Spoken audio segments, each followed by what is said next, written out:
It's 1936. The Olympic flame flickers in Berlin, King Edward's voice trembles over a fateful announcement, and Jesse Owens runs faster than history itself.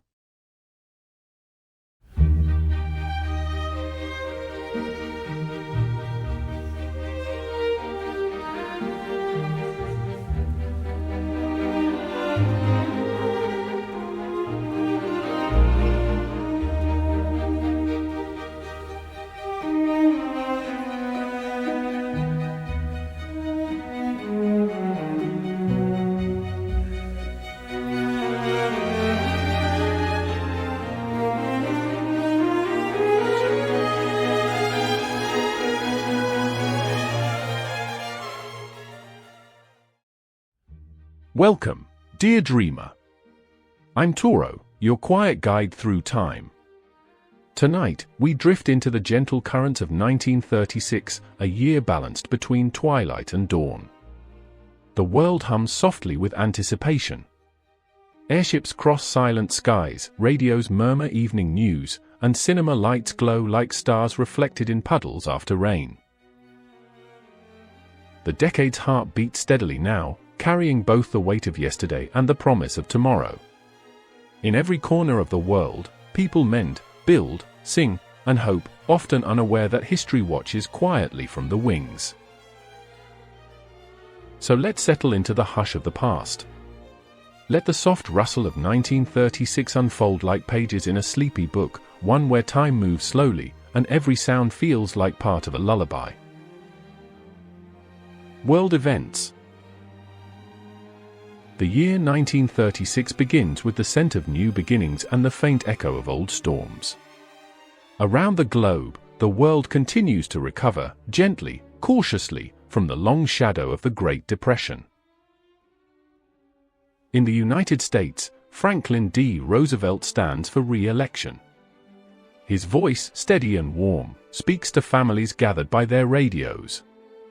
The New Deal, with its programs and projects, brings hope and jobs. Across the land, bridges rise, parks take shape, and weary towns begin to stir again. In Europe, a continent feels the pull of change. In Spain, the year begins with elections, but by summer, a civil war ignites. Streets once filled with laughter now fall into silence as neighbors divide along unseen lines. Yet for now, our story only brushes against it, a whisper carried by the wind.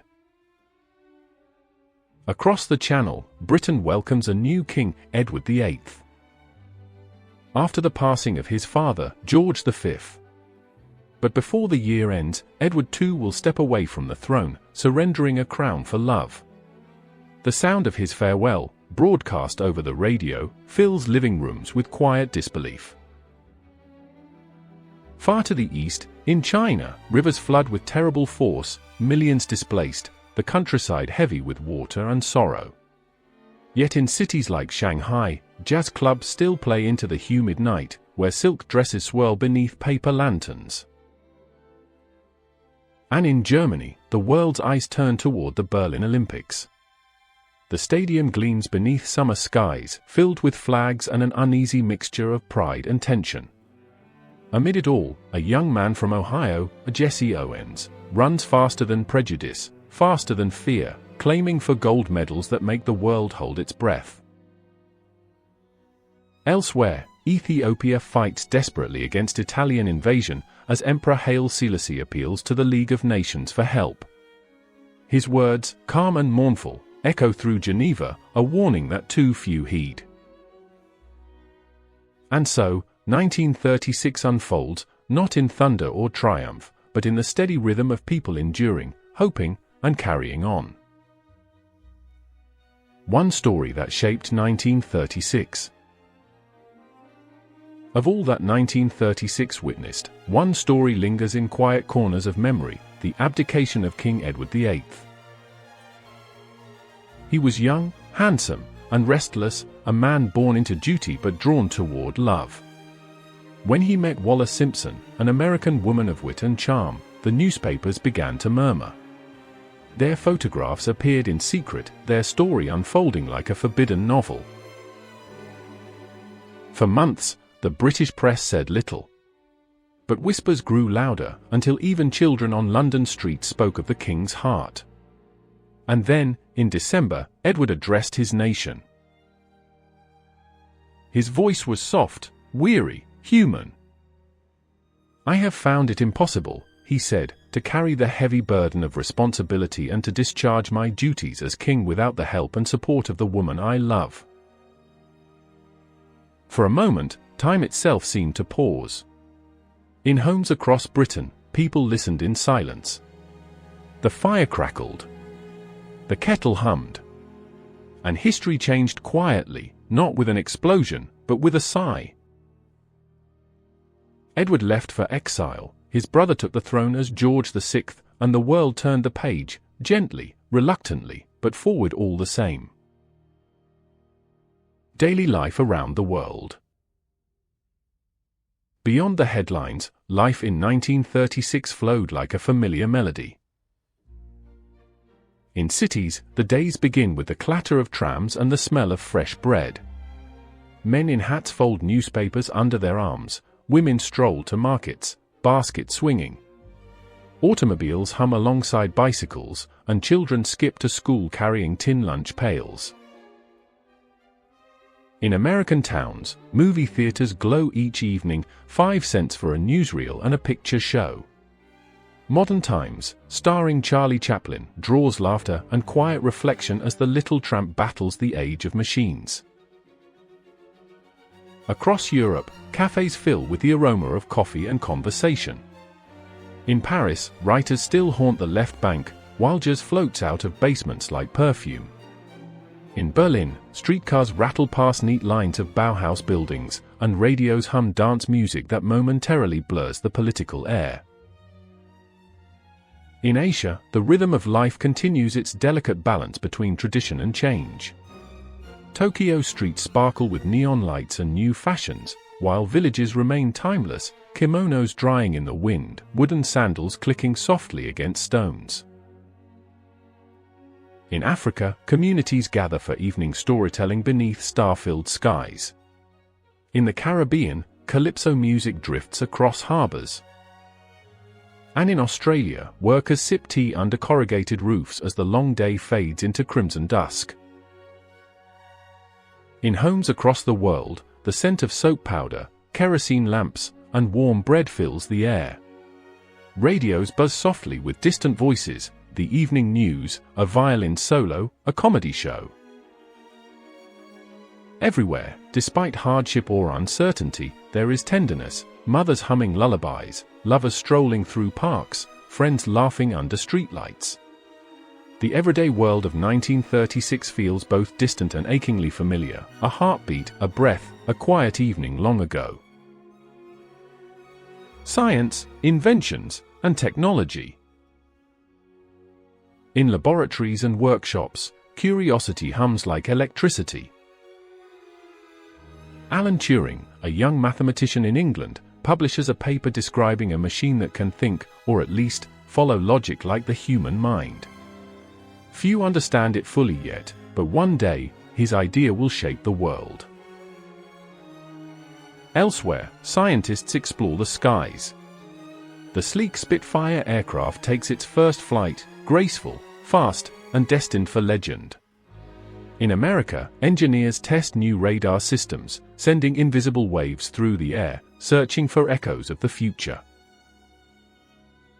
The Zeppelin Hindenburg, vast and silver, floats majestically across the Atlantic, carrying passengers in armchair comfort. No one yet imagines its tragic fate a year ahead, for now, it is simply wonder made visible, a dream drifting through clouds. In hospitals, medicine continues its quiet miracles. Blood banks begin to appear, saving lives.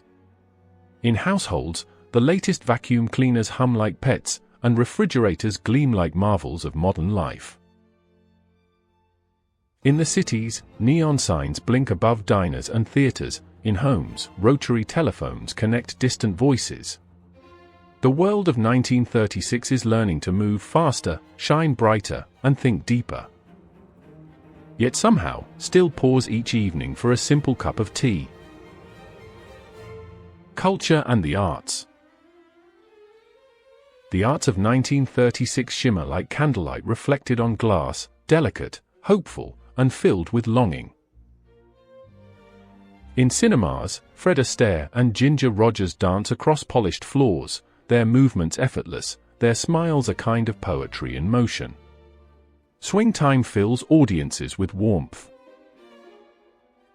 In theaters, Shakespeare's words find new life.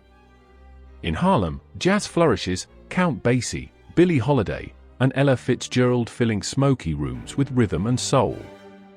Their songs, playful yet aching, remind listeners of resilience.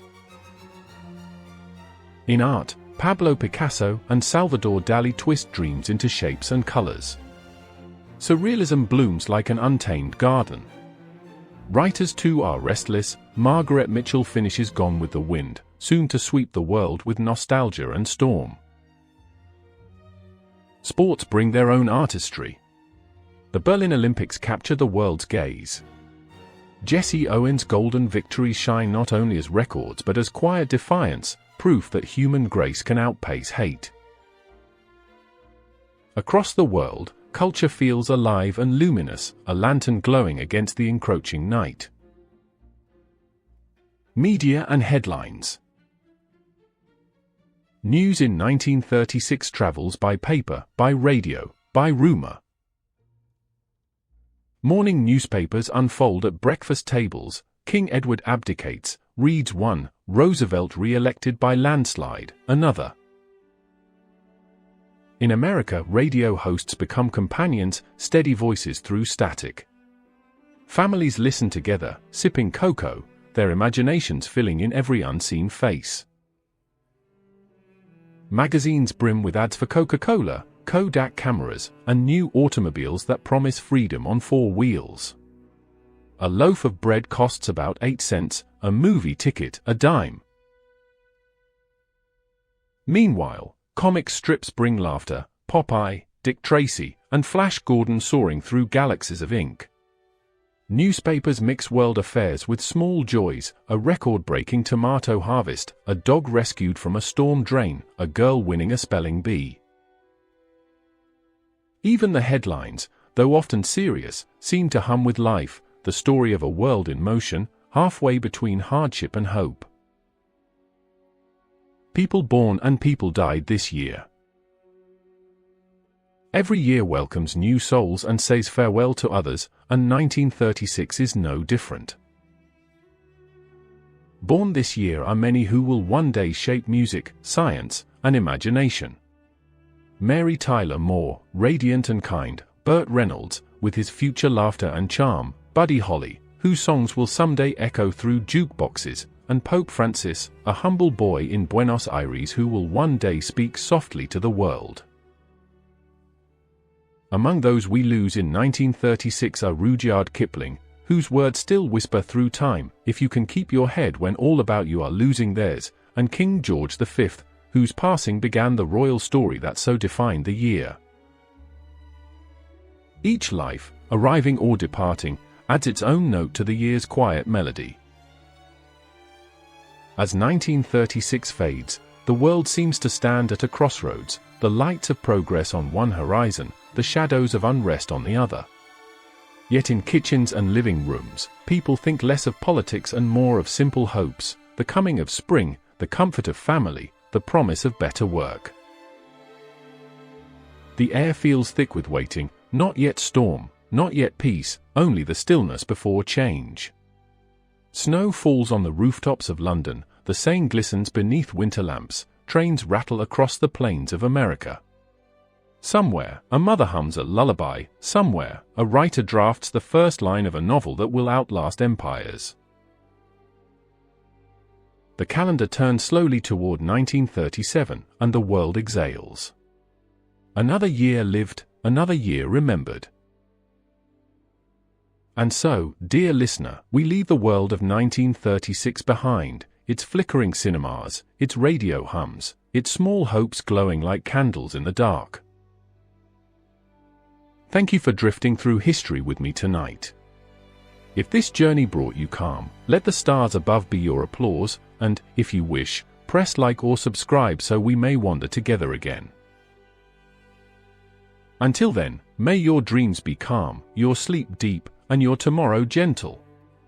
Next time, we'll step softly into 1937, a year of new inventions, stirring skies, and the quiet before the storm. Good night.